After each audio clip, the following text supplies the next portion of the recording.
chosen one. Stop for a moment. Something unseen has been moving toward you quietly, deliberately, like a wave gathering strength beneath calm waters. Heaven has been setting a transaction in motion on your behalf. You've felt it. That sense that a door you cannot see is about to open. You are right. This is not a coincidence. This is divine intervention. You are standing on the threshold of a financial awakening that will not just change your account, it will change your confidence. For a long time, you've done everything right. You worked, prayed, gave, and waited. Yet it seemed as if the heavens stayed silent. But silence does not mean absence. It means preparation. There was once a woman, a chosen one like you, who spent years living paycheck to paycheck. Every month was survival. She whispered prayers into the dark, asking God, "When will it be my turn?" Then, during her lowest moment, she felt a strange peace. She decided to thank God before seeing any change. A week later, a company she had applied to months earlier called her back with a job offer she never expected. The salary was double. That was not coincidence. That was alignment. Your story is next. You've endured nights of confusion, wondering why the promise felt delayed. But what you call delay, heaven calls design. A seed grows in silence before it breaks the soil. You are that seed. The pressure you've felt was never punishment. It was the soil pressing against purpose. The Word of God declares in the book of Psalms, chapter 65, verse 11, "You crown the year with your goodness, and your paths drip with abundance." That is your prophecy for this season. You are walking into paths already soaked in provision. You don't have to chase blessings. They are on their way toward you. Opportunities, refunds, partnerships, divine ideas, they are converging. The code has been written, the timing scheduled, the miracle dispatched. Close your eyes for a second and picture this, a vault glowing with golden light. Its door isn't locked with iron, but with surrender. Every time you release fear, another lock clicks open. The moment you choose trust over worry, the hinges turn. You don't need to force the door. It opens for those who wait with faith. You are being positioned not for survival, but for overflow. The same hands that once held lack will soon hold abundance. And when it comes, it will not break you. It will bless through you. You are a vessel chosen to carry resources that fund purpose, restore dignity, and remind the world that provision still answers prayer. Look back for a moment. Can you see how every closed door was redirection? The rejection letter, the loss, the delay. They were not the end. They were detours guiding you toward what fits your divine assignment. Heaven has been protecting you from lesser things so that you can handle the greater ones. There's a stillness before sudden rain. That's where you are now, the air thick with expectation, the clouds heavy with blessing. The first drops have already begun to fall. Before you leave this moment, act in faith. Type 77 inches, the comments to mark your agreement with what heaven is releasing. Then, like, share, and subscribe, not because of ritual, but because your light might awaken another chosen one still waiting for a sign. Lift your eyes. The season of almost is over. What is written for you cannot be delayed any longer. Your bank account, your home, your heart, all are about to reflect the abundance that's been promised. The divine alert has been sounded. The shift has begun. Heaven's current is moving faster now. What once trickled slowly will soon pour freely. You'll look back and realize nothing was wasted. Every waiting season prepared you for this divine downpour. Stay steady. The release will arrive without struggle. Perfectly timed. This blessing won't just change numbers, it will change narratives. You'll become a testimony of what faith can unlock. People who once doubted your endurance will witness undeniable evidence of favor. The fragrance of grace will linger wherever you step next. Provision will no longer be random, it will be rhythmic. You'll notice divine timing in the smallest moments. A call, a message, a sudden idea that brings increase. Heaven will confirm, again and again. You are seen, provided for, and trusted. So, breathe deeper. Chosen one. The chapter of lack is closing quietly, gracefully. A new sound like laughter after a long storm will fill your life. The gates of abundance have opened. Your hands are ready to receive what's already written. You've reached the breaking point before breakthrough, the place where everything feels fragile, uncertain, stretched thin. It's that silent edge where faith trembles but refuses to fall. You've stood there longer than you expected, holding on when nothing made sense. But hear this, the breaking point is sacred ground. It is the moment when heaven prepares to reveal what has been hidden. Think of gold, refined by fire. It doesn't lose value in the heat, it is purified. The flames only burn away what doesn't belong. You, too, have been in the furnace of refining. Every disappointment, every delay, every moment you whispered, "God, are you still there?" was part of that process. What looked like breaking was shaping. What felt like loss was alignment. There was once a man who lost everything in a single year: his business, his friends, his home, for a season. He believed God had abandoned him. But in the silence, something strange happened. He began to notice ideas, small sparks of creativity he'd ignored before. One night, with nothing left to lose, he sketched a plan for a new business, using skills he had developed in his struggle. That idea later became a global brand. His story wasn't about wealth, it was about transformation. The breaking birthed brilliance. Chosen one. That's where you are now. The edges of your endurance are not signs of failure, but invitations to deeper faith. When the last piece of your strength seems to crumble, it's because something greater is being built beneath it. The Spirit spoke through the prophet Jeremiah.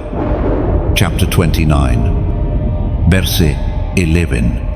For I know the plans I have for you, declares the Lord.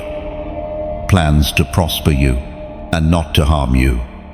Plans to give you hope and a future. That promise was not written for comfort alone. It was written for seasons like this. When your plans collapse, His begin to unfold. What you've lost is not the end. It's the clearing of space for what fits your divine blueprint. You may not see it yet, but beneath the surface, roots of restoration are spreading wide. It's like the moment before dawn, when darkness feels its heaviest because the light is seconds away. Every tear shed in this hour is watering the soil of your next chapter.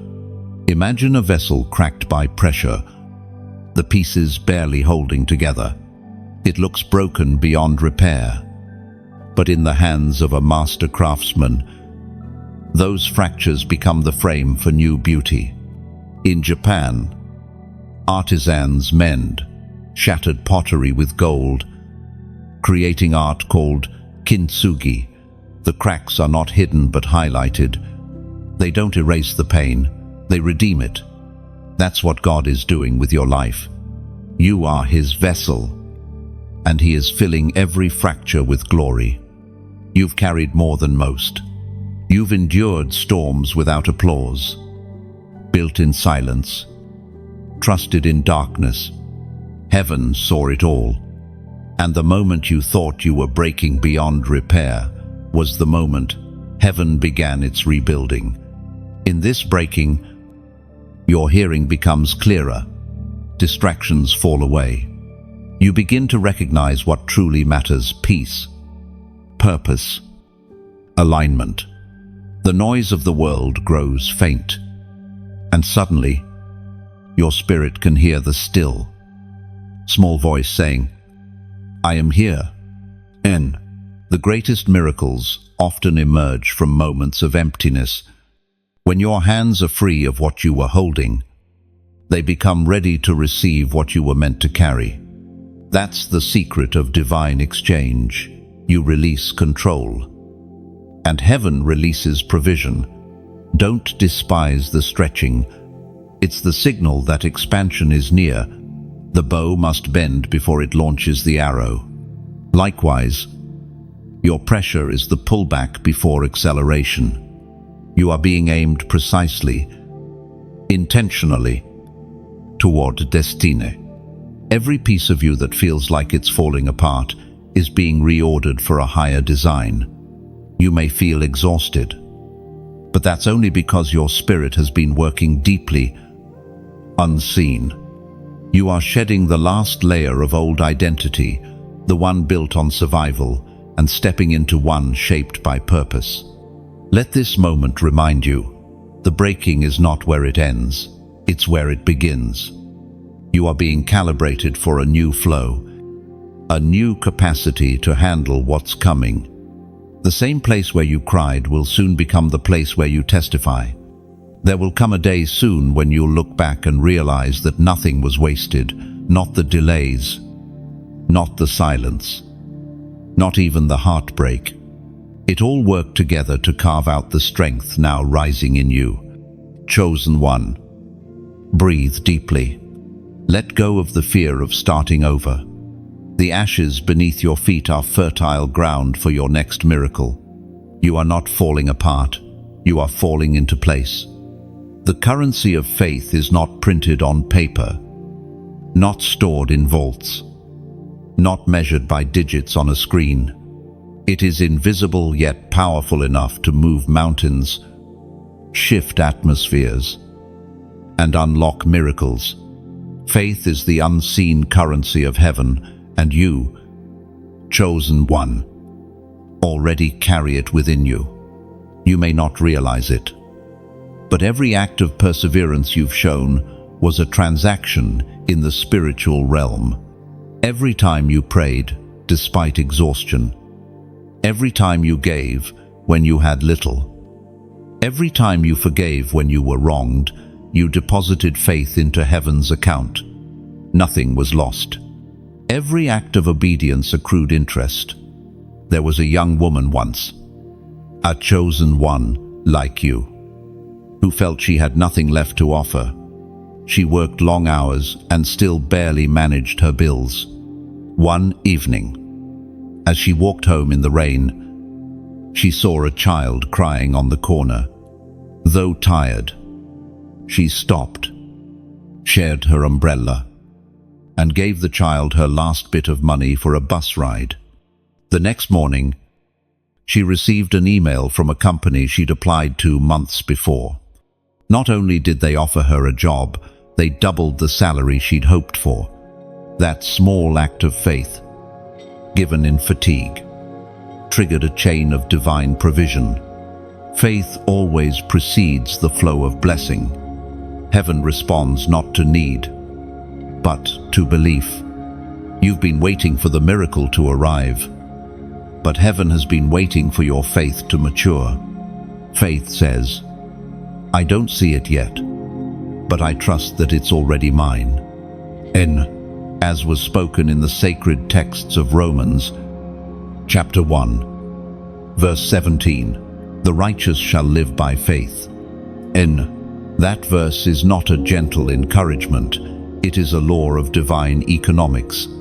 In the world, wealth grows by saving and investing. In the kingdom, it grows by believing and obeying. You are not meant to hoard fear or doubt. You are meant to circulate faith until abundance finds you. Sometimes, faith feels costly. It asks you to believe when you're running out of evidence. It demands that you smile when your hands are still empty. But what you call risk, heaven calls trust. Each leap of faith is like planting a coin in eternal soil. It multiplies, unseen, until one day the harvest arrives, suddenly, lavishly, undeniably, chosen one. You've been trading in a currency few understand, while others calculate outcomes. You have chosen conviction, while others rely on logic. You rely on promise. That is why your blessing will look different. It won't make sense to those who have never spent faith before. Faith does not ignore reality. It rewrites it. It does not deny obstacles. It dominates them. It's like a key forged in heaven's fire, one that fits locks no human hand can open. The moment you turn it, resistance bows, doors shift, circumstances bend to divine decree. There will always be moments where faith feels invisible, when heaven seems silent, when effort feels unrewarded. But those are the moments when the transaction is processing. The delay is not denial, it's divine verification. The longer the wait, the greater the yield. Close your eyes for a moment. Picture your life as a ledger of light. Every time you choose hope over fear, another number glows brighter. Every prayer, every kind act, every tear of surrender is recorded not by machines, but by mercy itself. And one day soon, that ledger will overflow. You may not understand how, but provision is already tracking you down. Opportunities are aligning with your obedience. Miracles are magnetized to your belief. The system of heaven cannot fail, and you are invested deeply in it. If this word resonates in your spirit, write "Faith wins" in the comments. Say it not as a slogan, but as a declaration that you are no longer trading in fear. You are choosing faith as your only currency. Every time you type it, you echo heaven's truth. Faith wins over worry, over logic, over limitation. Remember this always. When everything else runs out, faith remains. It is the only wealth that can never be stolen, taxed, or devalued. And it is the reason something extraordinary is still on its way to you. Keep holding it close. Spend it freely. Watch it multiply beyond what numbers can measure. Faith will soon translate into form. What you once believed in silence will become visible evidence. The invisible currency you've spent in tears will return as tangible provision and undeniable joy. Every spiritual investment has a return. What you released in trust is now multiplied, wrapped in timing and favor. Your next season will prove that unseen faith always produces seen abundance. Hidden harvests are forming beneath the surface of your life. Chosen one, you may not see them yet, but heaven has been keeping record of every unseen act, every quiet. Yes, every time you chose integrity over convenience. The world forgets easily, but heaven never overlooks obedience. There's a rhythm to divine reward. It rarely appears in the season you expect it, yet it always arrives exactly when it's needed most. Seeds of faith. once buried in the soil of waiting, are now beginning to break through, though unseen. Their roots have been spreading deep and wide, preparing for a harvest that won't fade. A chosen one named Samuel once shared his story. Years ago, he had been giving faithfully, helping a struggling neighbor, paying for others' groceries, supporting missions, yet his own finances seemed to crumble. He grew frustrated and stopped giving for a time, thinking perhaps generosity didn't work. But months later, a friend contacted him out of nowhere, offering a business opportunity that aligned perfectly with his skills. Within a year, his income tripled. Looking back, he realized that the harvest had been forming all along. He just couldn't see it yet. That's the mystery of hidden harvests. They develop in silence, away from applause. When you planted those seeds of kindness, prayer, or sacrifice, heaven began watering them with grace. Every time you trusted when it hurt, the soil shifted. Every time you gave, despite uncertainty, new life was taking root. According to the writings in the book of Galatians, chapter 6, verse 9, let us not become weary in doing good, for at the proper time we will reap a harvest if we do not give up. And that single verse carries a divine guarantee. There is always a return. No act of faith is wasted. No offering of love is forgotten. Heaven has a calendar, and though you may not see the date, the moment of fulfillment is already marked. Think of the farmer who plants his field. He doesn't check the soil every morning, digging up seeds to see if they're growing. He trusts the process. He waits through storms, through heat, through nights that seem endless. Then, suddenly, the field shifts from brown to green. That's how your miracle works. It germinates in silence, then appears in power. There are blessings that take time because they require alignment with people, with places, with timing. Sometimes God delays not to deny you, but to protect you from receiving too soon. A fruit picked before its season may look ripe, but it won't taste sweet. You are not being withheld from your harvest. Your harvest is being perfected for you. Your unseen sacrifices have become sacred currency. The nights you prayed when no one knew, the hours you spent helping others while your own needs waited, those are written in divine ink. Nothing escapes the eyes of the one who multiplies goodness in his time. It's easy to grow discouraged when you can't see results. The temptation is to stop giving, to stop believing, to stop hoping. But that's when the roots are deepest. Just as the seed must break to sprout, your old limitations must crack before abundance can rise. Hidden harvests are heaven's way of proving that patience is not punishment, it's preparation. You are being refined into someone who can sustain the blessing once it comes. Because the miracle is not just about receiving, it's about managing it wisely, multiplying it, and using it to touch lives beyond your own. Soon, the hidden will become visible. Conversations will lead to opportunities. Forgotten connections will resurface. What seemed random will make perfect sense in hindsight. You'll realize that every delay was divine design. Let this truth settle in you. The ground you've been tending is not barren, it's sacred. Every prayer, every effort, every dream you refuse to bury completely has been growing quietly in the dark. Heaven's timing is meticulous. Nothing about your journey has been accidental. When the harvest begins to surface, it will come quickly. It will surprise you with its scale. You won't just see one answered prayer, you'll see clusters, blessings connected to blessings.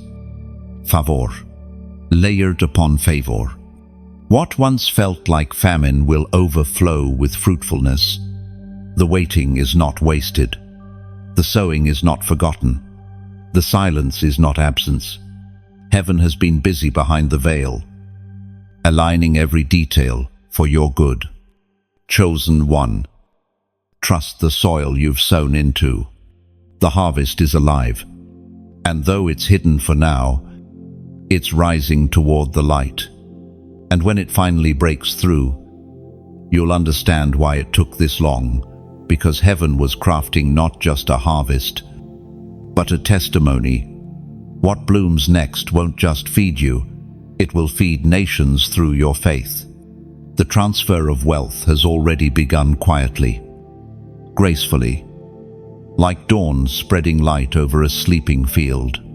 You may not see the full glow yet, but something divine is being repositioned toward you. Heaven's resources are not lost.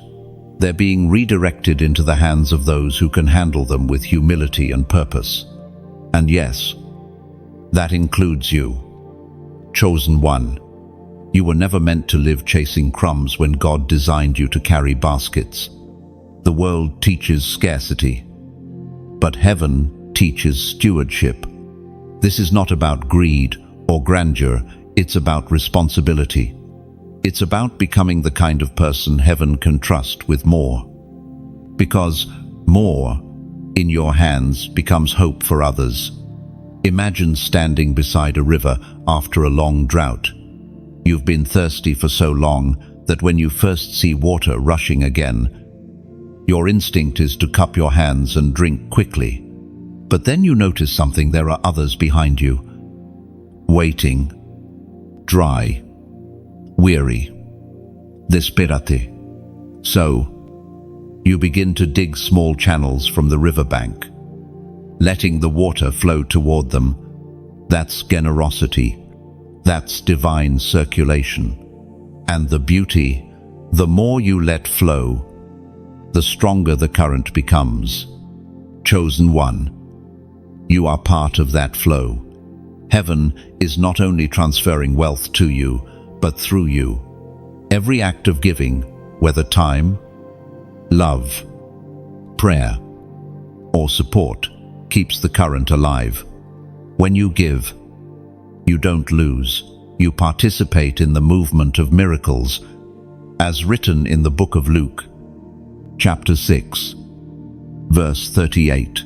Give, and it will be given to you, a good measure, pressed down, shaken together, and running over, will be poured into your lap. End 1. This verse is more than instruction. It's an invitation to alignment. Giving is not a transaction, it's transformation. When you release something into God's flow, it never returns. The same, it comes back, multiplied, purified, blessed. You might not realize it yet, but generosity is the key that unlocks overflow. When you choose to give from your heart, you open a spiritual account that heaven constantly fills. Every seed you plant grows somewhere, even if you can't see it yet. This is why we keep creating these messages: to awaken, to comfort, to remind souls like yours that you're not forgotten. And if these words have watered your spirit, if they've reminded you of your worth, consider helping the river flow further, like the stream that widens its banks, so others may drink. When you you lift the message higher into new hearts. When you share, you become the wings that carry light where it's needed most. When you subscribe, you say, "Keep the flame burning. I want to walk in the light again." And if your heart whispers that this message has given you something real, you may choose to donate, not out of duty, but as the gentle act of refilling the lamp so its glow never fades. Picture a lighthouse on a distant cliff. It shines faithfully, But even a lighthouse needs oil to keep burning. Your kindness, your generosity is that oil. Every drop keeps the light alive, guiding another soul home through their own night sea. We don't give to buy blessings, we give because we've already been blessed. The act of giving reminds us that we are not owners, but stewards, that what flows through our hands carries divine purpose. So, when you choose to give, you're not paying for miracles, you're partnering with heaven to keep them flowing. Let your giving be like rain, gentle, quiet, natural. Rain doesn't demand applause, it simply nourishes everything it touches. That's the kind of generosity heaven loves, the kind that comes freely, without fear or pressure. If your heart feels stirred, let it be a conversation between you and God, not between you and numbers. You don't have to explain it or justify it. Simply let your soul say, "I will keep the river flowing." That's enough. We are building something sacred together, a space where faith meets freedom, where words become wings. And every time you engage, share, or sow into this work, you're strengthening that foundation. You're saying, let light reach further. And for one day, when someone writes, "This changed my life," you'll know you were part of it. You'll know your small act became part of something eternal. So, as you listen, breathe in this truth. Abundance doesn't end with you, it expands through you. Keep your heart open, your spirit generous, and your eyes fixed on what matters most: purpose, peace, and presence. Heaven is transferring wealth, not only into your bank account, but into your heart. You are being trusted with divine resources. Use them to lift, to heal, to shine. And as the light spreads, remember, you were never meant to chase rivers. You were meant to become one. There is a vault in heaven with your name engraved upon it, your spiritual bank account. Every act of faith, every prayer whispered in surrender, every seed planted in hidden seasons has been recorded there. And now, the release has been authorized. The blessing is cleared. It's just awaiting your alignment. You might not feel it yet, but something in the unseen has already shifted. Doors that were closed are being reviewed. Files labeled pending in the heavenly system are being stamped approved. The delay was never denial. It was divine data processing. Sometimes you wonder, why would heaven hold what belongs to me? But heaven never withholds, it prepares. Just as a fruit takes time to ripen before it's picked, your blessing matures before it manifests. You're not being ignored. You're being readied to handle increase without breaking under its weight. As declared in the book of Philippians, chapter 4, verse 19, "My God will supply all your needs according to his riches in glory in Christ Jesus." Oh, that means you're not living off the world's supply, but heaven's. The source is not your job, not your circumstance, not even your skill. It's divine provision flowing through any channel it chooses. That's why unexpected credits appear, opportunities resurface, and favor meets you where logic says it shouldn't. You're walking in supernatural economics. Picture it, a celestial ledger illuminated by golden light. Each page holds the record of your obedience, the offerings given when it hurt, the faith kept when it was hard, the worship offered when you felt empty. Heaven keeps no unpaid debts. Every act of faith earns its divine return. There was once a chosen one named Leah. She had struggled for years to manage her finances, always coming close, but never crossing the threshold of peace. One night, as she prayed, she felt prompted to write down every miracle she had ever received, no matter how small. By the time she finished, her list was pages long, proof that provision had always been near. Within that week, she received a letter clearing an old debt she had carried for years. That wasn't coincidence. It was the divine ledger releasing her balance. Chosen one. Heaven wants to remind you, the ledger is active again. Deposits of grace are being credited in your favor. Your bank account is not empty, it's in transition. You may have noticed subtle signs already, a conversation that felt divinely timed, an idea that suddenly seemed clear, peace replacing worry. These are all signals that the transaction has started. Heaven never begins a release without first awakening your awareness. Think of it like a transfer in progress. You can't see the funds yet, but the confirmation has been sent. All that remains is your faith, the spiritual PIN code that authorizes the withdrawal. Stay in posture. Keep your belief steady. Your expectation is the access key, and as you receive this word, let it become an anchor for your heart. You are not waiting for money, you are waiting for manifestation. The wealth, wisdom, and opportunities meant for you are already moving through the unseen corridors of destiny. Sometimes provision arrives disguised as wisdom, as favor, as new connections. Don't overlook small beginnings. They are deposits in disguise.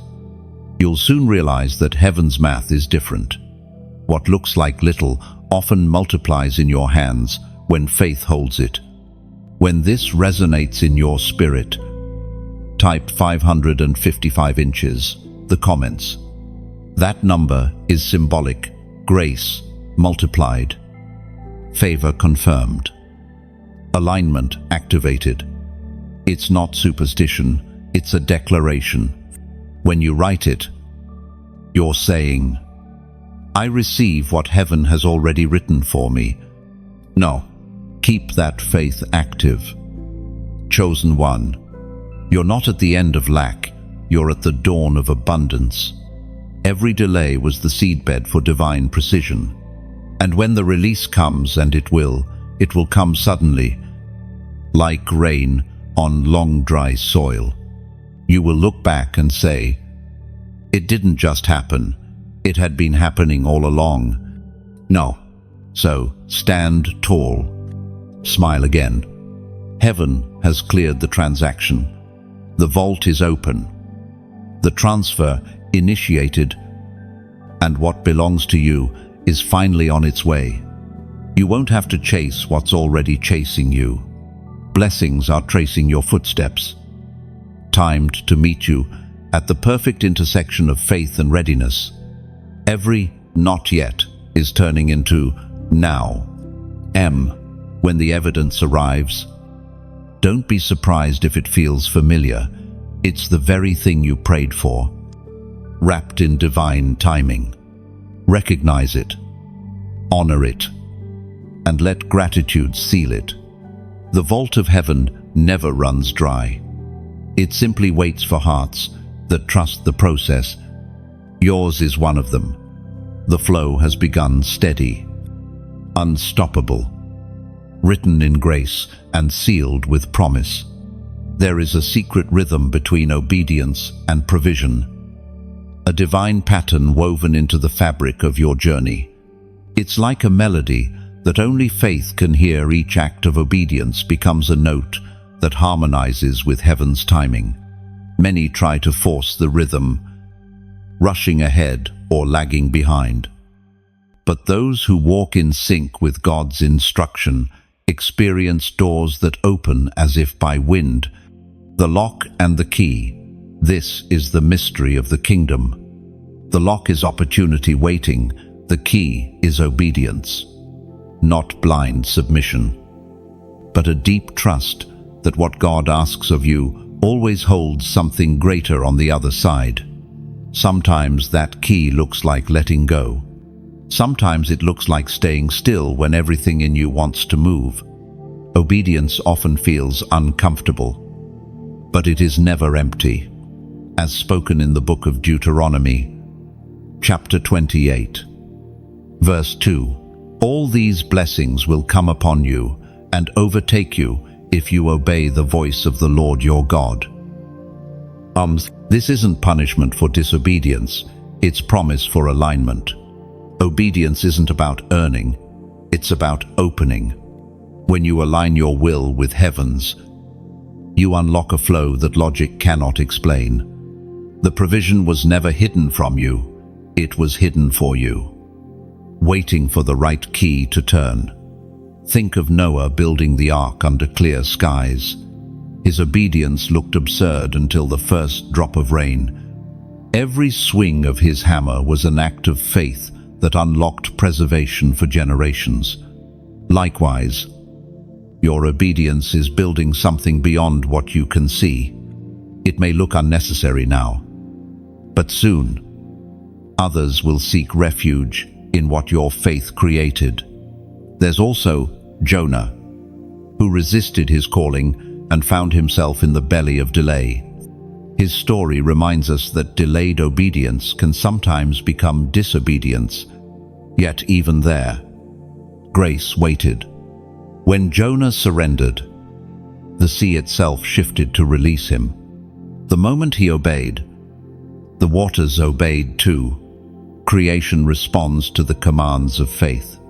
You, chosen one, have been sensing instructions lately, quiet nudges, subtle convictions, paths that seem uncertain but peaceful. That is heaven whispering, turn this way. When you follow, you'll see how every small yes rearranges the map ahead. There was once a woman named Ruth who followed a whisper instead of a plan. She left her land, her comfort, her certainty, to walk with Naomi into the unknown. That obedience seemed small, just loyalty, just kindness, but it unlocked a legacy that changed nations. Her obedience became the key that opened a lineage leading to kings. Obedience rarely feels dramatic in the moment. It's usually quiet, internal, like a seed being planted. But heaven celebrates it loudly. Angels record it. Favor responds to it. And provision aligns with it. The blessing isn't in how much you do, it's in how closely you listen. Sometimes, the instruction is simple. Forgive, wait, rest, move, release, create. The natural mind says, it can't be that easy. But obedience isn't about ease, it's about trust. Each time you follow the whisper, you prove to heaven that your faith is active. Imagine standing before a massive gate of light. You've tried to push it open with effort, worry, and logic.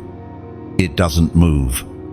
Then, one day, you hear a still voice say, "Try the small key." You obey, and with a gentle turn, the entire gate swings wide. That's how obedience works. The doors of destiny are not forced. They respond to faith's quiet turning. Perhaps you've been standing before something that won't open. A dream, a relationship, a vision. The key might not be more striving, it might be surrender. Let go of what you think it should look like, and the real door will appear. Heaven never hides blessings to frustrate you. It hides them to train your hearing. You'll notice that when obedience becomes a lifestyle, peace becomes your atmosphere.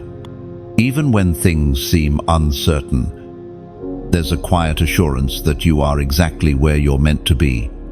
That's the fruit of alignment. the calm in the middle of chaos. You may not see every outcome yet, but your obedience has already activated a chain of divine motion. People you haven't met are being moved into place. Resources are gathering. Paths are clearing. Heaven is orchestrating a sequence that will make perfect sense later. So, keep your heart soft and your ears open. The next instruction may seem small, but its impact will echo loudly through your future. You are walking with the key in your hand. Turn it when prompted, and the lock will yield with ease. The mystery is simple but profound. The moment you obey, heaven moves. And when heaven moves, nothing can stand still. There are angels assigned to your provision, moving quietly through the threads of time, aligning opportunities, guiding decisions, and influencing hearts in your favor. You may not see their faces, but their fingerprints are everywhere on the job that came unexpectedly, the door that opened suddenly, the chance meeting that changed everything. What seems like coincidence is often coordination from heaven's logistics team. In the unseen, these messengers are at work.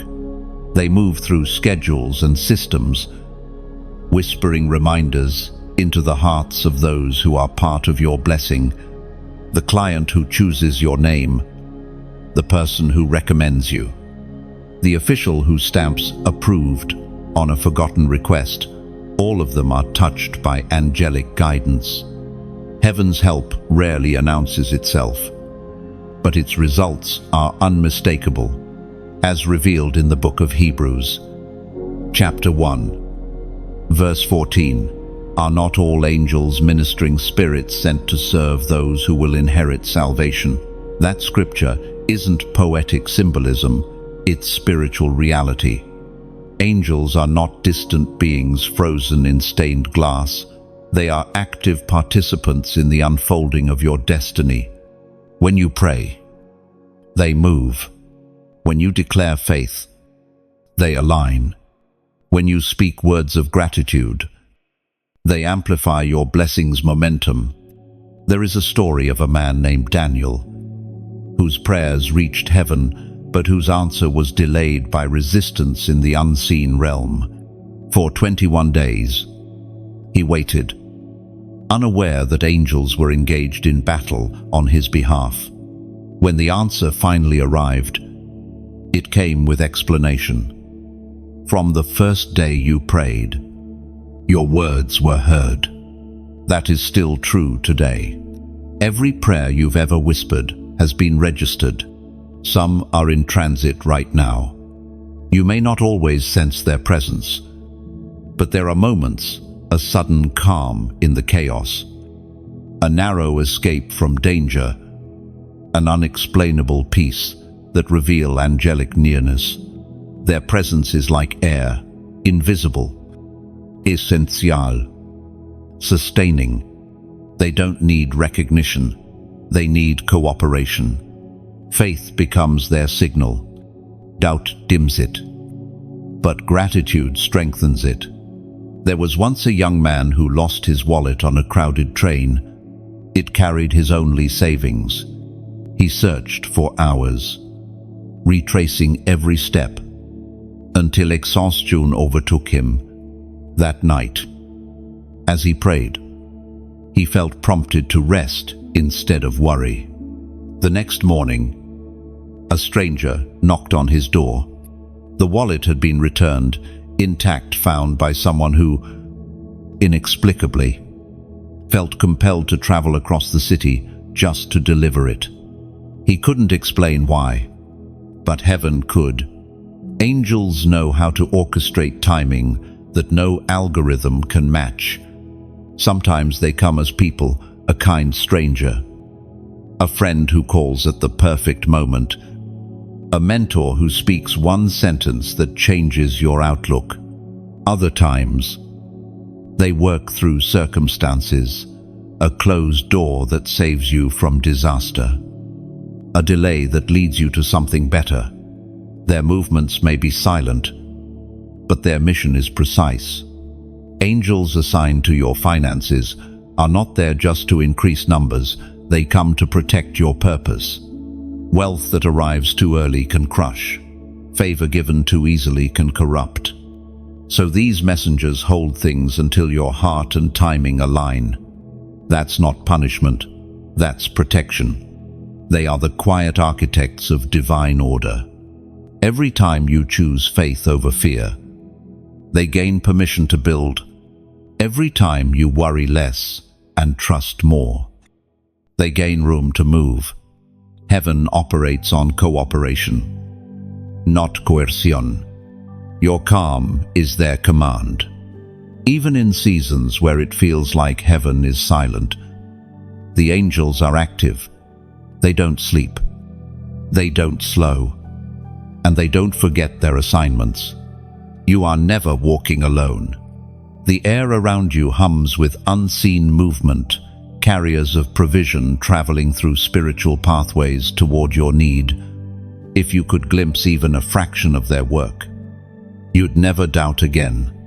You'd see them standing guard over your home, surrounding your plans, and clearing paths that seemed blocked. You'd realize that protection itself is provision, that the trouble you never faced was just as miraculous as the blessing you received. Chosen one. Remember, you are covered, guided, and surrounded. There are transactions happening in your favor that your natural eyes cannot yet verify. The confirmation will come soon enough in the form of peace, opportunity, and increase. So move forward with quiet confidence.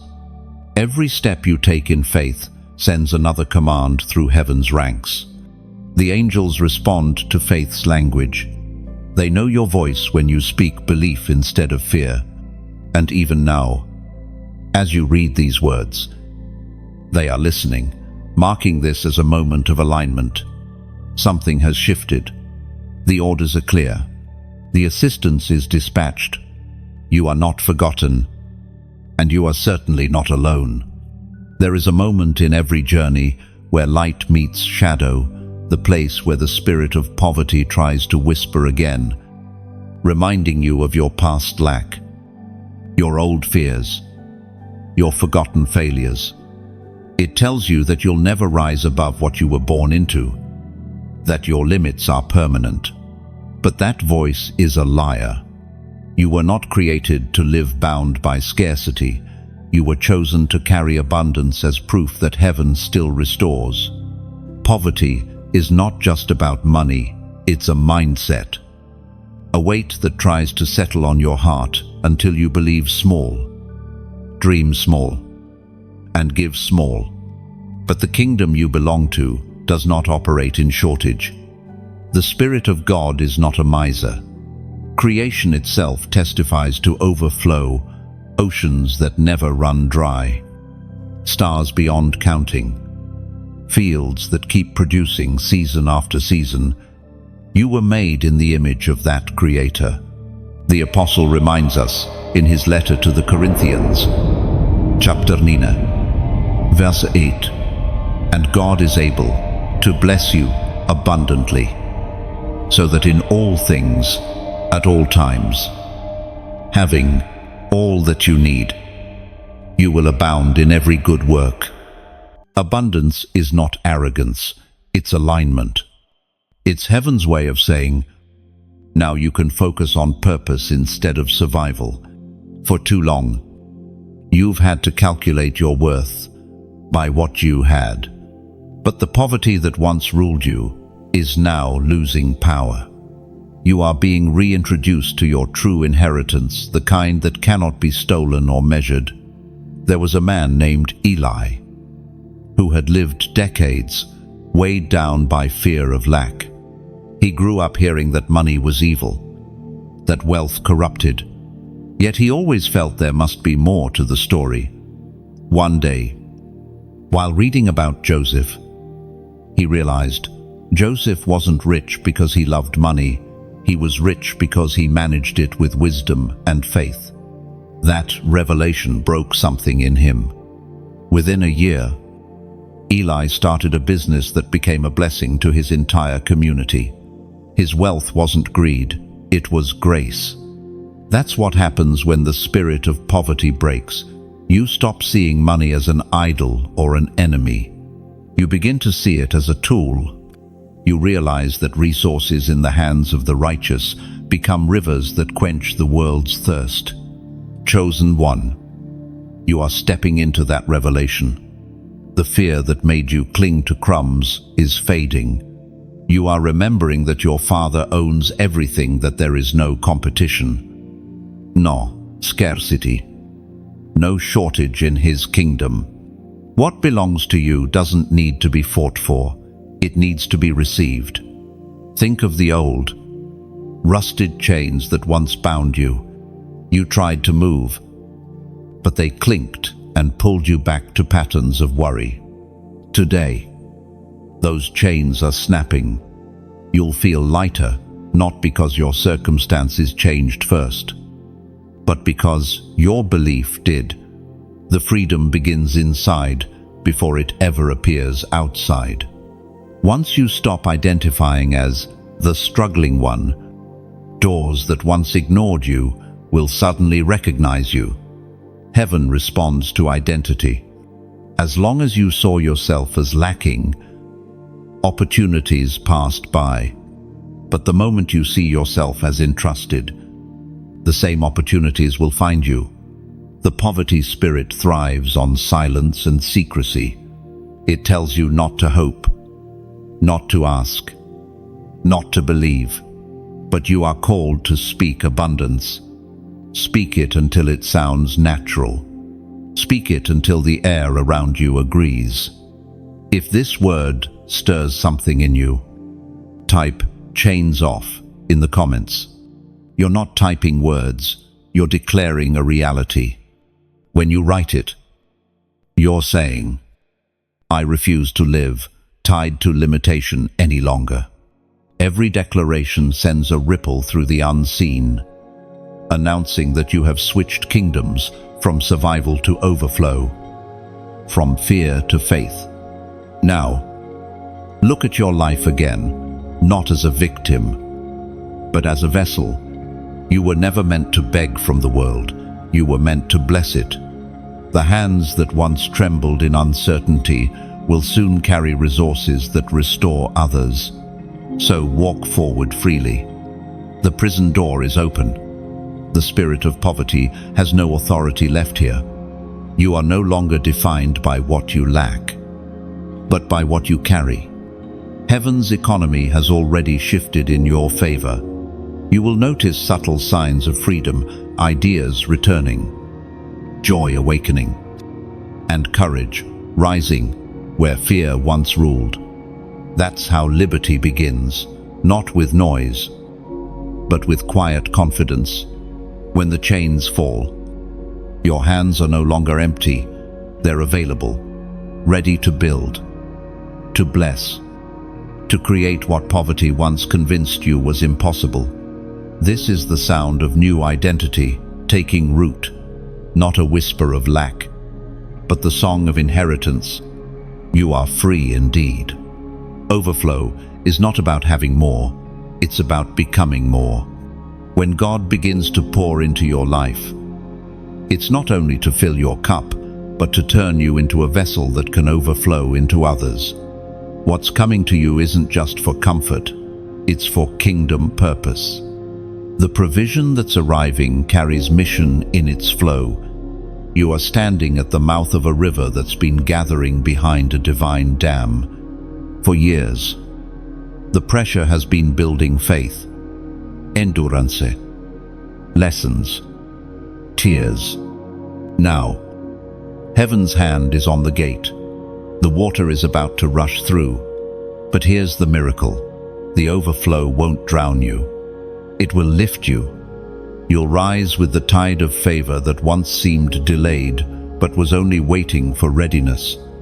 As it is written in the book of Malachi, chapter 3, verse 10, "See if I will not open the floodgates of heaven and pour out so much blessing that there will not be room enough to store it. That's the essence of overflow, blessing so vast it spills beyond your ability to contain it. But the beauty of overflow is not in how much you keep, it's in how much you release. A lake that hoards water eventually becomes stagnant, but a river that keeps moving stays alive. The more you allow blessings to flow through you, the fresher your spirit remains. Chosen one. Think of your life like a lamp in the dark. You shine brighter when others are near, because light multiplies through reflection. Your overflow isn't meant to impress, it's meant to illuminate the people around you, family, friends. Even strangers are drawn not to your wealth, but to the warmth that comes from it. There was once a woman named Miriam who lived in quiet faith. Every month, she gave a small amount to help her community. So small, she often wondered if it mattered. Years later, she discovered that her steady giving had helped build a shelter that saved lives during a storm. Her name wasn't on a plaque, but heaven wrote it in gold. That's what overflow does. It reaches places your eyes may never see. When you like, when you share, when you subscribe, you're opening another window for light to travel through. You become part of that chain of reflection, each click like a mirror catching heaven's flame. It may seem simple, but it multiplies hope in ways unseen. And if you ever feel led to do more, to donate, to sow into this work, do it not out of pressure, but out of partnership. Think of it like watering a garden that has already fed you. The seeds you return make it possible for others to eat, to breathe, to believe again. That's how the kingdom grows, not by force, but by flow. Generosity is not about giving away what you have, it's about proving that what you have doesn't own you.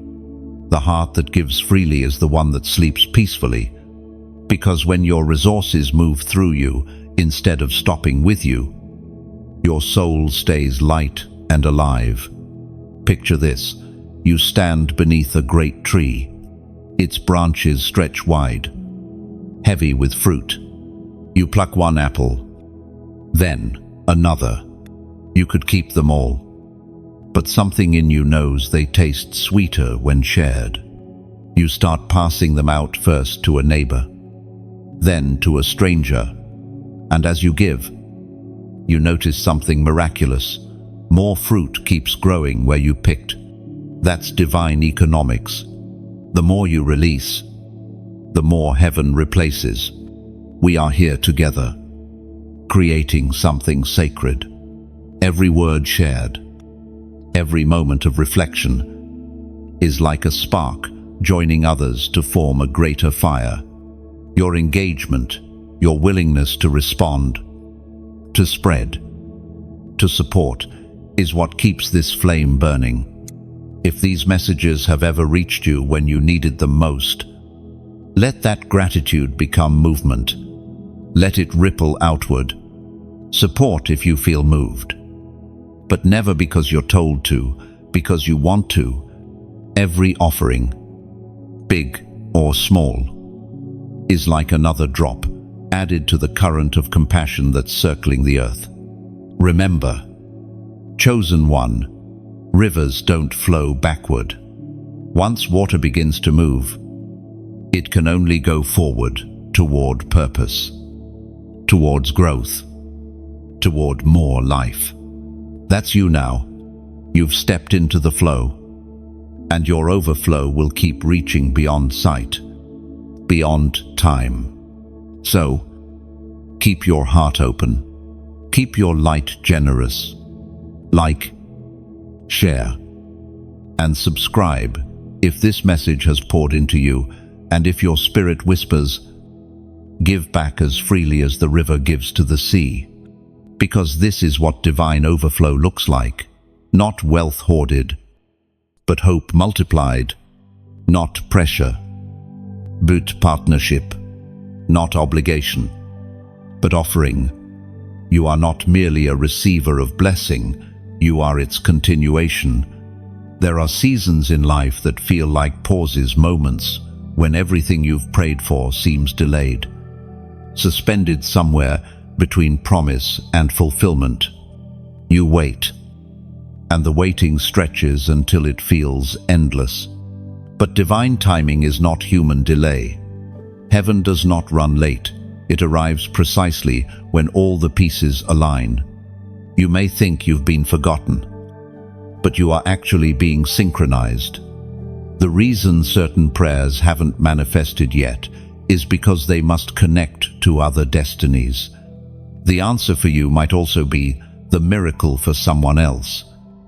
And heaven is weaving those threads together so that when the blessing comes, it blesses many.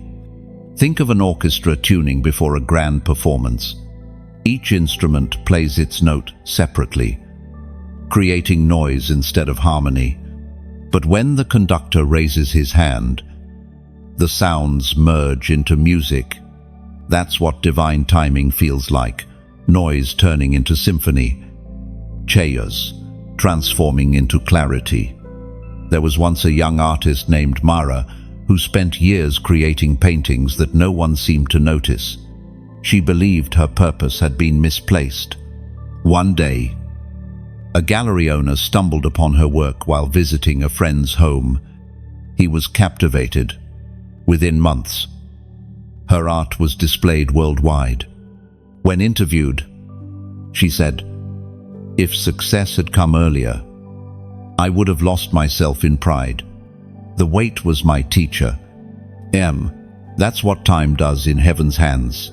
It teaches without punishment. Delay doesn't mean denial, it means preparation.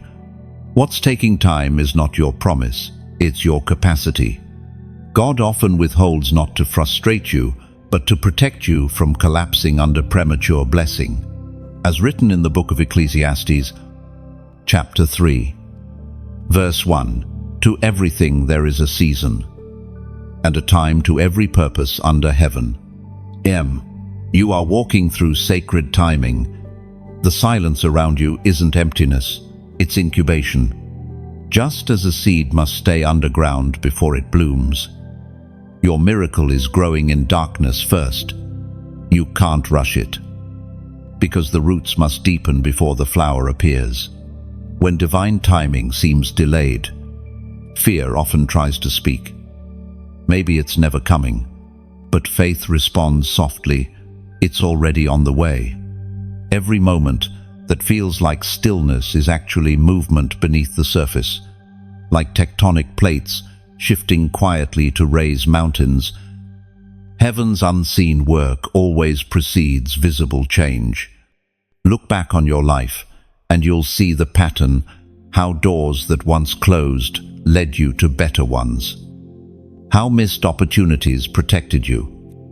How detours directed you toward destiny. If even one event had arrived earlier, you might have been unprepared to receive it. There is beauty in the slowness of divine time. The rush of the world demands immediacy, but heaven values maturity. Instant answers create excitement. Delayed answers create depth. You are being trained to hold lasting joy, not temporary thrill. Sometimes, divine timing looks like standing still while others seem to be sprinting ahead. But remember this, even when a clock seems still, the heartbeat of destiny continues.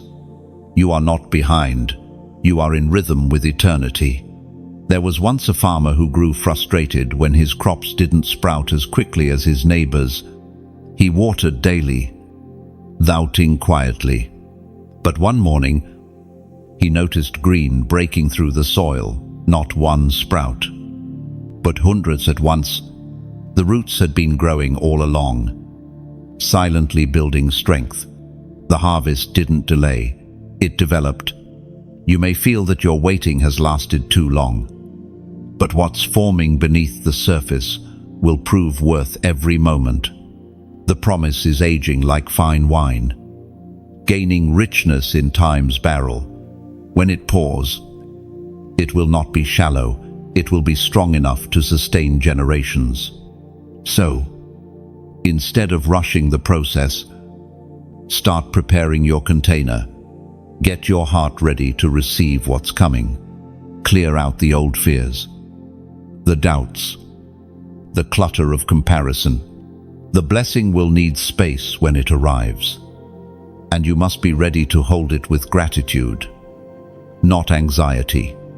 The clock in heaven doesn't tick, it breathes. Each breath is a reminder that delay is not defeat. You are not waiting for life to begin. Life is already happening, shaping you with every patient step. Soon, the rhythm will change. What feels slow today will suddenly accelerate. Things that once seemed frozen will move in rapid succession. And you'll understand why it took so long, because everything had to be ready at once. And when it comes, you will say, "Now I see. It was never late. It was always perfect." Oh, in that moment, peace will replace impatience. You'll no longer question the waiting, you'll bless it. Every second will make sense. Every delay will reveal purpose. Every silence will echo fulfillment. There are moments when words become gateways, when what you speak begins to shape what you see. In this season, heaven is calling you to speak life because your declarations are deposits. Every grateful word, every praise, every confession of faith writes another entry in your spiritual account. Prophetic deposits are not made with money, but with the currency of words. What you release from your mouth becomes the magnet that draws provision, peace, and purpose toward you. Faith-filled speech doesn't just describe your world, it builds it. The ancient writings of Proverbs, chapter 18, verse 21 remind us, "Death and life are in the power of the tongue, and those who love it will eat its fruit." Elmas. That verse is not poetic exaggeration, it's divine law. Heaven listens to what you speak. The unseen realm responds to sound. When you complain, you close spiritual doors. But when you declare faith, you unlock new ones. The language of gratitude is the password that opens favor's gate. Chosen one. You have spoken prayers that heaven still echoes. There are promises waiting for the right word to activate them again. When you speak with hope, you authorize angels to move. When you speak with fear, you delay what's already yours. This is why heaven keeps whispering, "Watch your words, they are seeds." Think of a farmer who carries a bag of seeds into a vast field. If he scatters nothing, nothing grows. But if he begins to sow, even with trembling hands, the field transforms with time. Your words are those seeds. Every "thank you," every "I trust you, Lord," every "it is well," is planting something sacred into tomorrow's soil. There was a woman named Celeste who lived through a long drought of hope. Her business had failed, her health faltered, and her relationships grew distant. Yet every morning, she stood before her window and whispered, "Provision is coming." She said it until her voice trembled less and her belief grew stronger. 6 months later, she received not one but 2 opportunities that restored her finances and health. The same words she spoke daily had been building her future all along. The enemy doesn't fear your effort, he fears your agreement with heaven. That's why battles often rise around your speech.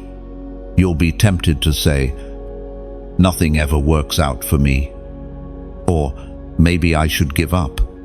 But every time you choose silence over negativity, you win. Every time you speak blessing instead of bitterness, you shift the atmosphere around you. Faith is not silent, it's sound. Even whispering truth is enough to summon change. When you speak hope, you are echoing heaven's heartbeat. When you give thanks before seeing results, you're declaring that what God said is more real than what your eyes show. So today, let your mouth become the pen that writes your next chapter. Speak joy, even if tears remain. Speak abundance, even if lack still knocks. Speak healing, even if pain lingers. Because your present words are already working in your future space. If this truth stirs your spirit, type 333 inches. The comments. That number is symbolic of divine completion and the fullness of promise. When you write it, you're declaring, "My words align with heaven, my future agrees with faith." It's not a ritual, it's recognition that your voice carries power. Think of it this way: gratitude is like a fragrance rising upward. Heaven breathes it in, then releases rain back over your life. What you send up in worship always returns as refreshment. That's the divine cycle. Give thanks and receive grace. Even now, begin to shift your language. Replace "I'm barely surviving" with "I'm being strengthened." Replace "I can't see a way" with "The way is forming." Replace "I'm waiting for a miracle" with "The miracle is already moving toward me." Every replacement is a repair. Every repair, a restoration. The world has taught you to speak about your problems. Heaven teaches you to speak into them. You are not describing defeat, you are designing victory. Words are blueprints, and heaven is the builder. So speak boldly, speak kindly, speak consistently. Your declarations are the keys turning in the locks of your destiny. You will see it soon. The words you've whispered will take form before your eyes. Words are living seeds, and their harvest never fails. What you speak in faith plants itself in tomorrow's soil, waiting for divine rain. Keep watering it with praise. Growth is guaranteed. Soon, your vocabulary will mirror victory. Others will hear your tone and feel peace before you even explain. That's how transformation sounds: soft but certain, gentle but unstoppable. Heaven is already echoing your words with yes. Every time you've faced resistance in your finances, it hasn't just been about money, it's been about mission. The enemy never attacks your wallet for the sake of paper, he attacks it because your purpose is expensive. Your obedience funds impact. Your calling requires provision. If the adversary can drain your resources, he can delay your reach. That's why the battle over your provision has always been so intense. It's strategic. From the beginning, there has been warfare around the concept of enough. Adam and Eve were surrounded by abundance, but tempted by the lie of lack. That same lie echoes today, whispering, "You don't have enough. You aren't enough." But you carry the same truth they forgot. Heaven's resources are limitless when you walk in trust. Think about Job. His story wasn't about wealth lost, it was about worship tested. When everything was stripped away, the question wasn't whether Job could earn again, it was whether he would still believe. His faith survived the fire. And because of that, his provision returned, multiplied. The enemy can touch possessions, but he cannot own persistence. The same principle covers you. When you feel the pressure tightening around your finances, It isn't proof that God has abandoned you. It's evidence that heaven is preparing to display victory through you. The greater the opposition, the greater the unveiling that follows. The Apostle Paul wrote in the letter to the Ephesians, chapter 6, verse 12, "For our struggle is not against flesh and blood, but against the rulers, against the authorities, against the powers of this dark world, and against the spiritual forces of evil in the heavenly realms. And this battle is unseen, but not unwinnable. You are not fighting banks, bourses, or bills. You are confronting fear, scarcity, and distraction. The real enemy doesn't need to steal your income. He only needs to steal your peace. Because when your mind believes it's defeated, your spirit stops sowing, and your harvest halts. But you, chosen one, are learning a different rhythm. You now understand that every attack on your finances is also an attack on your focus. The enemy wants to exhaust you, so you forget you're already victorious. Yet even as the pressure rises, heaven whispers strategy. You'll notice this in subtle ideas that seem to come from nowhere, in inner nudges that say, try again, write that message, call that person. Those are divine downloads, guiding you through the fog of war. There was once a man named Theo who nearly gave up on his dream after losing everything in a single month. He felt cursed, abandoned. But one night, while praying, he heard a clear thought rise inside. You still have your gift, use it. The next morning, he began offering free lessons in his craft online. Within weeks, people started paying to learn from him. That simple act of obedience became the key that rebuilt his life. His battle over provision was really a battle over belief. Your story carries that same power. You have not been losing, you've been learning. Every setback taught you how to stand firmer, how to discern faster, how to trust deeper. The storm you're in isn't destroying you, it's revealing how much strength you've already built. There are unseen warriors fighting for you. Angels have been dispatched, not only to bring what you need, but to silence what drains you. Fear cannot coexist with faith. Only one can lead. Each time you choose peace in the face of panic, you shift the balance of battle toward victory. You might not see the movement yet, but the tide has turned. What was once stolen is being recalculated in your favor. Every seed lost in past seasons is returning with interest. Heaven is just balancing the scales. The delay was the counting period.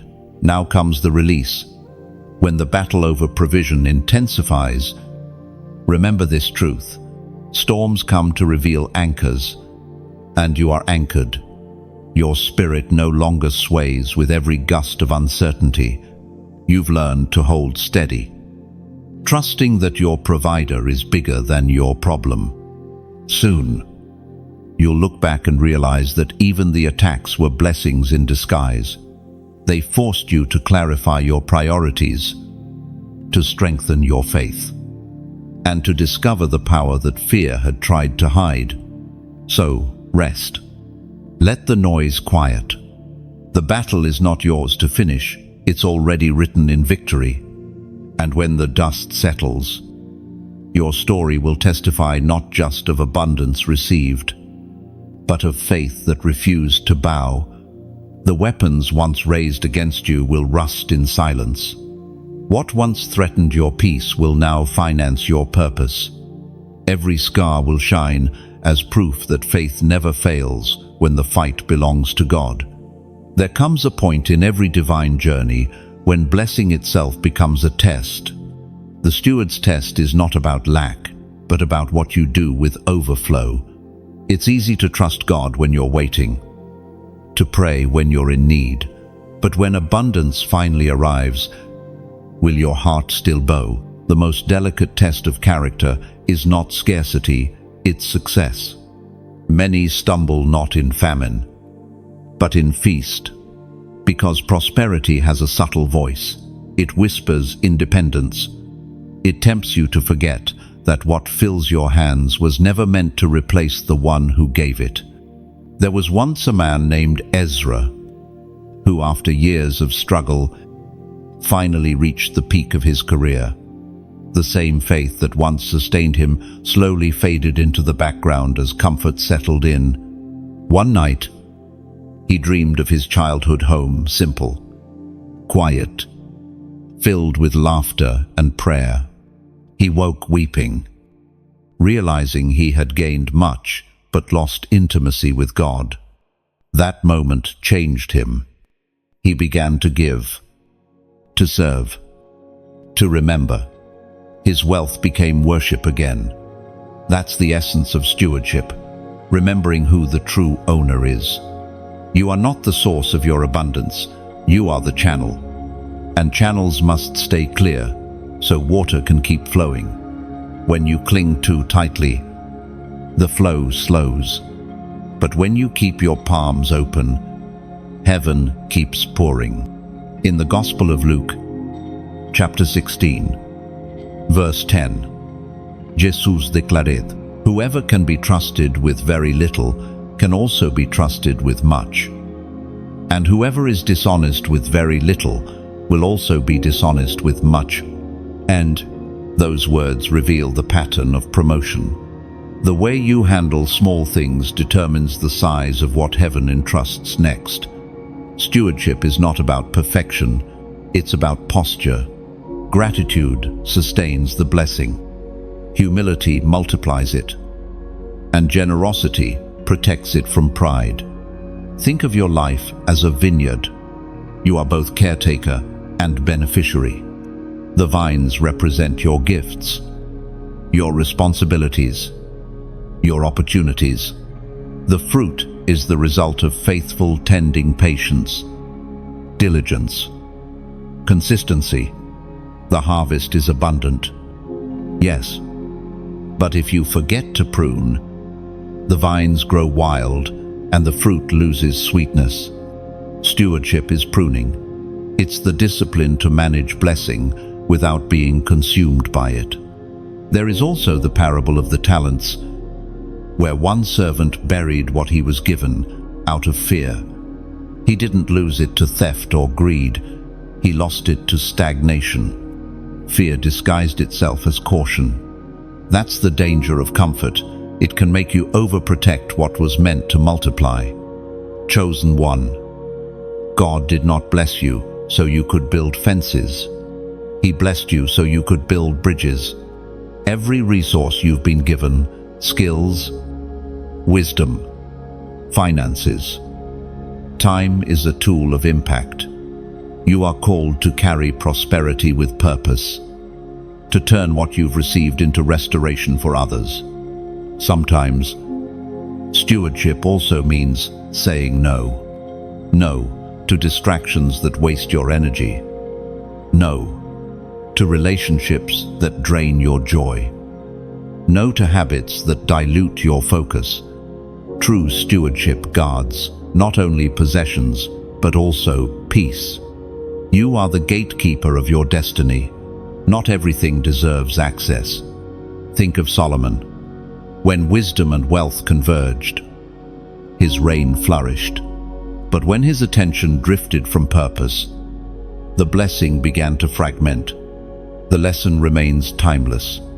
Abundance without alignment leads to emptiness. The steward's test is about balance, how to enjoy the gift without replacing the giver. Your heart knows when it's time to recalibrate. The signs are gentle, a sense of restlessness, a tug to simplify, a whisper to return. Those moments are heaven's reminders. You are still a vessel. Don't let gold weigh down grace. Stewardship doesn't mean living small. It means living aware. It's the awareness that even success must serve something eternal. The greatest legacy isn't what you accumulate, but what you activate in others. When people experience your generosity, they experience a glimpse of divine rhythm, the flow of giving and receiving that keeps heaven's economy alive. Soon, you'll look back and realize that every test, every pause, every challenge prepared you not just to receive wealth, but to manage it with wisdom. You've been trained in the classroom of trust, learning that true riches are measured not by what you have, but by what you can release. Let your heart remain tender, even in triumph. Let gratitude be the echo that follows every success. Because in the end, the steward's test is not about possession, it's about perspective. And when heaven sees that your hands can carry blessing without dropping purpose, it releases more, not as temptation, but as trust. You've walked through the valley and climbed the mountain. You've known seasons of hunger and seasons of fullness. Now comes the moment where heaven crowns you not with gold that fades, but with purpose that endures. This is the crown of provision, placed not on your head for status, but upon your life for service. The same God who sustained you in the valley now trusts you with overflow. But this time, it feels different. It's not loud or boastful, it's quiet, sacred, like sunrise on calm water, the kind of blessing that humbles you more than it lifts you, that fills your heart before it fills your hands. As written in the second letter to Timothy, chapter 4, verse 8, there is laid up for me the crown of righteousness, which the Lord, the righteous judge, will award to me on that day. This crown is not about reward, it's about recognition. Heaven marks you as one who remained faithful in famine, one who never stopped believing when evidence was scarce. Your provision is proof that obedience never dies unnoticed. Chosen one, you have become a living testimony that faith bears fruit. Every tear you shed watered this moment. Every quiet prayer became a stone in the path that brought you here. And now, abundance flows not to inflate your pride, but to expand your reach. Imagine your life as a garden at dawn. Dew glistens on every leaf, reflecting light from a rising sun. The plants stand taller, stronger, nourished after long nights of shadow. That's you now standing renewed in divine favor. The soil you once wept over is the same ground now blooming with beauty. And just as light multiplies when it touches water, your story multiplies when it touches others, when you like, when you share, when you comment, when you subscribe. It's not a mere action, it's reflection. You're holding up a mirror for light to travel farther. Someone, somewhere, in a quiet storm of doubt, might see your reflection and find courage again. Your words, your support, your engagement. These are modern-day ministries. Each one says, I've received, and now I'll pass it on. And if your heart ever feels stirred to donate, to sow back into what's sown into you, let it be like lighting another candle in a vast cathedral. The flame doesn't compete, it contributes. Every offering adds warmth, adds reach, adds longevity to the glow. We don't give because we must, we give because we can, because the greatest proof of abundance is the ability to share it freely. Your giving is like wind beneath a song. It carries the melody farther, helping someone else hear what you once needed most. The act itself is sacred. Even a small seed carries eternal weight when sown in love. You're not feeding an algorithm, you're feeding a movement of hope. You're making sure that light keeps finding lost hearts. This message, this voice, this space, it exists because hearts like yours believe in something bigger than themselves. When you extend your hand, you're not funding words, you're funding awakening. You're saying, keep the light burning. Let more souls see their worth again. Ender is it. So, if this word finds you tonight, if it sits gently in your chest, stirring something deep, respond, however your spirit leads. Maybe it's a comment, a share, a whispered prayer, or a seed sown in gratitude. Whatever it is, let it be real. Let it come from joy, not duty. Because true generosity never asks how much, it asks, who can I bless next? You are now part of the great circle, blessed to bless, lifted to lift, filled to pour. The river that once quenched your thirst now flows through you to others. And one day, when someone finds this message and whispers, "That changed something in me," you'll know you were part of that ripple. You'll know your simple act of connection, your like, your comment, your contribution became an echo of eternity. The crown you wear now isn't a decoration, it's an assignment. It glows brightest when you use it to reflect grace. So wear it well. Let kindness be your shine, humility your sparkle, and love your radiance. Heaven has crowned you not for recognition, but for reflection. You are the light now, steady, generous, unstoppable. When heaven crowns you, it's not ceremony, it's continuation. The light on your head becomes the lamp for another's path. That is the true reward of divine abundance, shared radiance. Carry it gently. Chosen one, every step you take now leaves brightness behind. Let your life become a trail of light where others rediscover faith again. There comes a moment when blessing becomes legacy, when what was once just survival turns into something that will outlive you. Legacy activation is not about leaving wealth behind, it's about leaving light behind. It's the stage where your obedience begins to echo through generations, shaping futures you'll never meet, and changing stories that haven't yet begun. You've been walking through seasons of refinement, not just for yourself, but for those who will come after you. Every lesson learned, every prayer whispered, every moment of surrender, it's all been building a foundation stronger than stone. Heaven never prepares a chosen one only for the present. It prepares them to shift entire bloodlines. Think of Abraham. He didn't just believe for his own blessing. His faith rewrote the destiny of nations.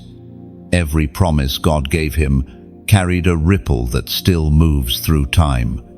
You carry that same spiritual DNA, the capacity to turn obedience into inheritance.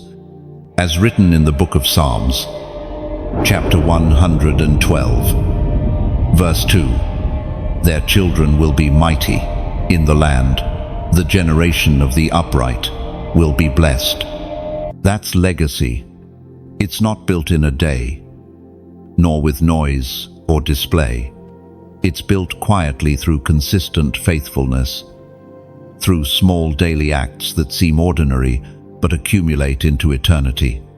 Every time you choose righteousness over compromise, every time you forgive instead of retaliate, every time you give instead of hoard, heaven adds another brick to your legacy. There was once a woman named Lydia who struggled most of her life to break free from poverty's shadow. She worked tirelessly, often without recognition, but she carried a quiet conviction. My children will not start where I started. Though she never became wealthy by the world's measure, she sowed faith and kindness into her home. Years later, her children built businesses that funded charities, educated others, and transformed their community. Her name lived on not through possessions, but through purpose.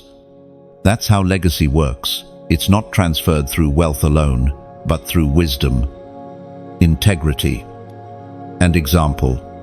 It's teaching others how to stand even when storms come, how to believe even when answers delay, how to love even when it hurts. You've been carrying keys you didn't know were generational. Every battle you overcame broke something ancient: fear, scarcity, silence. When you chose healing, you ended cycles. When you chose generosity, you created new patterns. You have not just changed your life, you've altered your lineage. There's a profound beauty in understanding that you're not building monuments but memories that will guide hearts. Long after you're gone, your faith will still speak. Someone will pray the way you prayed. Someone will rise because they saw you rise. Someone will give because they saw you give. That's how heaven measures true success. Legacy is like planting an orchard, knowing you'll never eat all its fruit. You do it because others will. You do it because gratitude demands growth. You do it because light, once received, must travel forward. Even your struggles become sacred in legacy.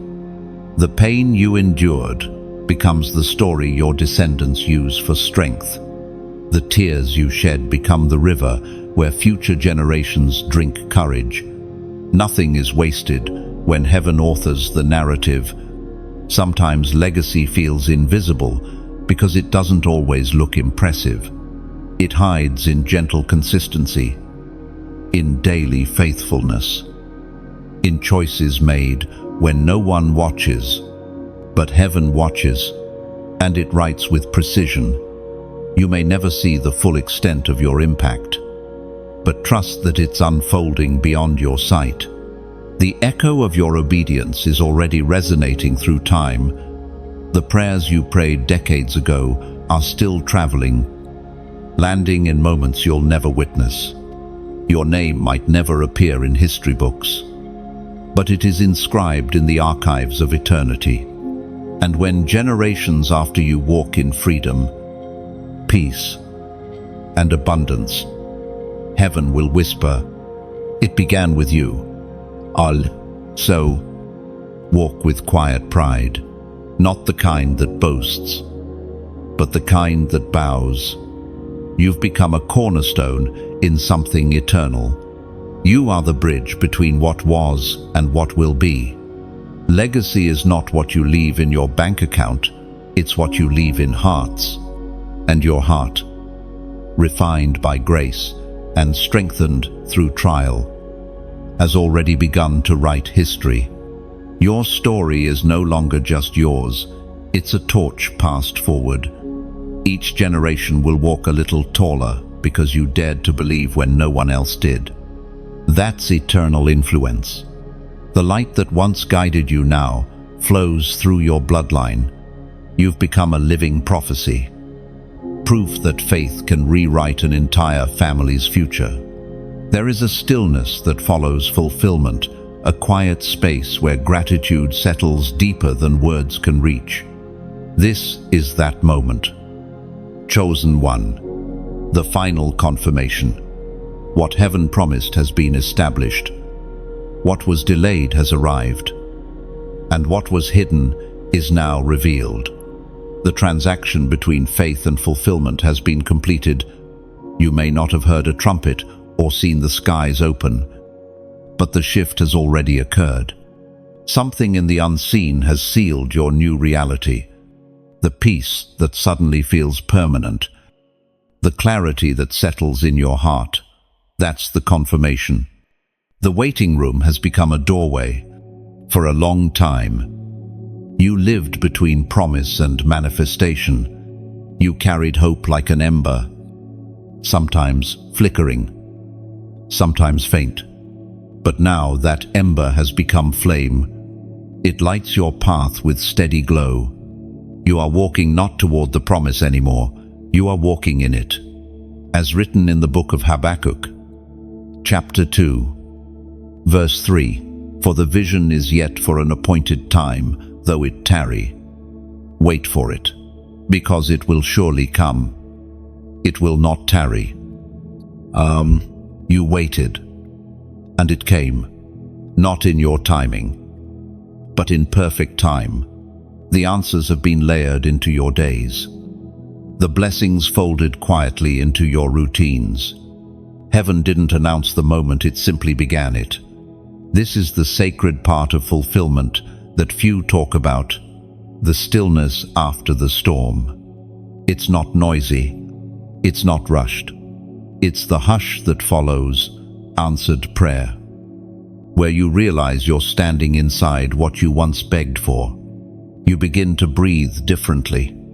Gratitude replaces striving. Awareness replaces anxiety.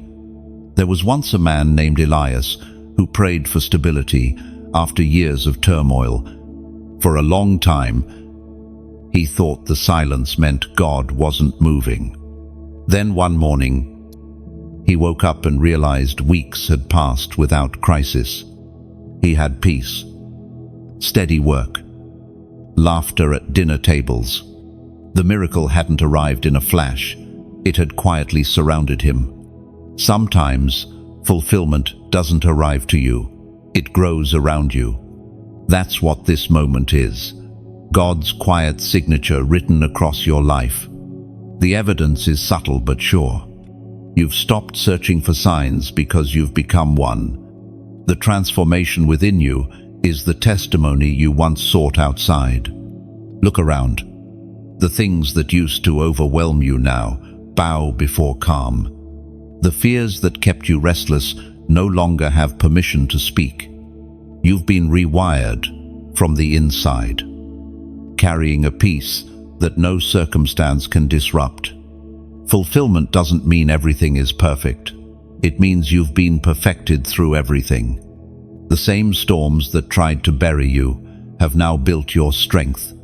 You are no longer the version of yourself who begged to survive. You are the one designed to sustain abundance. Think of your life as a tapestry. You've only seen the threads from underneath, messy, tangled, inconsistent. But now, heaven has turned it over, showing you the pattern. Every knot had purpose. Every crossing line, meaning the design is complete. What once looked chaotic now reveals beauty. In this stillness, you may also feel a sense of release. That's because fulfillment is never meant to end with you. Blessings breathe best when they move. The same way rivers overflow into new ground, your peace will flow into others. Your presence itself will start healing rooms, shifting atmospheres, and drawing others toward their own confirmation. This is not the end of your story, it's the unveiling of a new chapter. The journey of becoming never stops. But this chapter marks the first time you walk fully aware of who you are and who walks with you. No more waiting for permission. No more searching for proof. You are the evidence. You are the fulfilled promise wrapped in human form. Heaven has already said, yes. Lynn, take a moment now, not to ask, but to acknowledge, not to reach forward, but to rest. This is divine completion. The ledger is balanced. The seed has borne fruit. The circle has closed. What was written for you has found you. Walk slowly here. Let gratitude soak every breath. You don't need to chase confirmation anymore. You are living inside it. The final confirmation isn't a sound you hear. It's the stillness that follows, answered faith. The vault is open, the blessing delivered, the chapter sealed, and as heaven looks upon you, it calls this moment fulfilled. You can rest now. The striving is over. The promise is alive, and the evidence is undeniable. What you once waited for has become the air you breathe, peace itself. Walk forward gently, knowing this: fulfillment is not the finish line, it's the foundation of your forever. You've reached the end of this journey, chosen one. But something in you knows it's not truly the end. It's a continuation, a soft unfolding into more light, more purpose, more peace. You've walked through revelation, refinement, and release, and now you stand radiant evidence that faith still transforms lives. As you pause here, take a breath. Let these words settle not as noise, but as nourishment. Every section you've walked through has been a mirror showing you who you've always been: favored, seen, provided for, and trusted by heaven. And now, as you carry this light forward, remember, light grows when it moves. When you you help the flame reach someone wandering in the dark. When you share, you become the wind that carries it further. When you comment, even a few simple words can become a bridge for another heart to find home again. If this message has poured into your soul, if it's reminded you that your story still holds divine rhythm, then let gratitude become motion. Subscribe to stay close to the flow of grace, to walk with this growing circle of awakened hearts. And if your spirit feels stirred to go deeper, to help this message keep burning across the earth, you may donate as an act of faith, not out of pressure, but as a personal whisper to heaven saying, "Let this light keep shining." Think of it as adding oil to a lantern that's guiding others through their night. Every drop counts. Every spark matters. You are part of this creation now, a carrier of hope, a witness of grace, a reflection of divine abundance.